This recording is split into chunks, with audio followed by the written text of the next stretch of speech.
Install Android 10 on Mobiistar E1 Selfie via LineageOS 17.1 GSI Treble ROM. Please check the description for important notes and all the download links.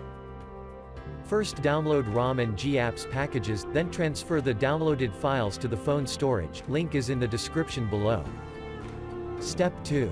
Boot your device into TWRP Recovery. Once in TWRP, click on Wipe, Advanced Wipe, and select the check boxes, as shown in the image, excluding internal storage. Step 4. Swipe the button to wipe the device. Step 5. Go back to the recovery main screen, and tap on the Install button. Step 6. Navigate to the storage, and select the ROM zip file. Step 7. Finally, swipe the button on the screen, to install ROM file. Step 8.